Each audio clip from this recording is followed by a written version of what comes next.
வணக்கம் நண்பர்களே. இன்றைக்கி நம்ம ப்ரூடிங் செட்டப்போட டே 6 தான் பார்க்க போகிறோம். இன்னையிலேருந்து நம்ம டெய்லி வந்து கோழி குஞ்சுகளுக்கு என்னென்ன மருந்து கொடுக்குறோம், எப்படி தீவனம் தண்ணி வைக்கிறோம், எப்படி க்ளீன் பண்ணுறோம், எல்லாத்தையும் வந்து டீட்டெயிலாக சொல்ல போகிறோம். நேற்று வந்து நம்ம தேங்காய் நாரை அப்படியே கொட்டி விட்டுட்டோம்.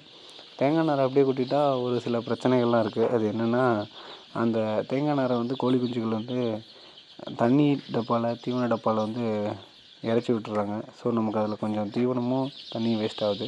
ஸோ நான் மறுபடியும் நியூஸ் பேப்பர் இன்னும் 2-3 நாளைக்கு போட்டு அதுக்கப்புறம் ஸ்டாண்டு வச்சு தண்ணி தீனி வைக்கும்போது தேங்காய் நாரில் அப்படியே நம்ம டைரெக்டாக யூஸ் பண்ணிக்கலாம். ஸோ நான் மறுபடியும் இன்றைக்கி நியூஸ் பேப்பர் போட்டேன். நியூஸ் பேப்பர் போடும்போது நமக்கு அந்த பிரச்சனை வராதுன்னு நினைக்கிறேன்.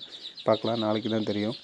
நம்ம ப்ரூடிங் செட்டப்பை பொறுத்தளவு க்ளோஸ்டு ரூமில் இருக்கிறது ரொம்பவே நல்லது. ஏன்னா பனிக்காலங்கிறதுனால கோழி குஞ்சுகளை வந்து 1 மாத குஞ்சுகள் வரைக்கும் பனி ரொம்ப தாக்கும்.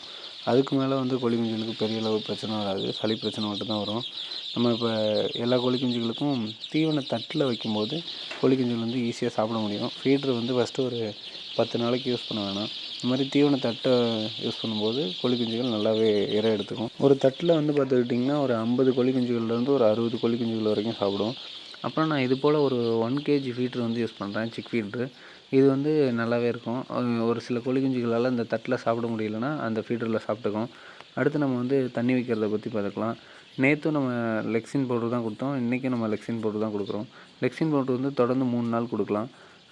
3 நாள்லேருந்து 4 நாள் வரைக்குமே கொடுக்கலாம்.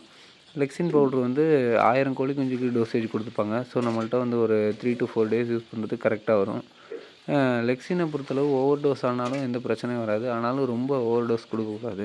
எந்த மருந்துமே வந்து ஓவர் டோஸ் கொடுக்கக்கூடாது. ஆனால் லெக்சின் வந்து கொஞ்சமாக இப்போ 4 நாள் யூஸ் பண்ண வேண்டியதை ஒரு 3 நாள் யூஸ் பண்ணிங்கன்னா எந்த பிரச்சனையும் வராது. இப்போ நம்ம கோழி குஞ்சுகளுக்கு வந்து தண்ணி வச்சிடலாம். நான் வந்து 2 1 லிட்டர் ட்ரிங்கர்லேயும் 2 லிட்டர் ட்ரிங்கர்லேயும் வைக்கிறேன். 1 லிட்டர் ட்ரிங்கரில் ஃபுல்லாகவும் 2 லிட்டர் ட்ரிங்கரில் அரை ட்ரிங்கரும் வைக்கிறேன். இதே போல் கோழி குஞ்சோட வளர்ச்சியை பற்றி ரெகுலராக அப்டேட் பண்ணுறேன்.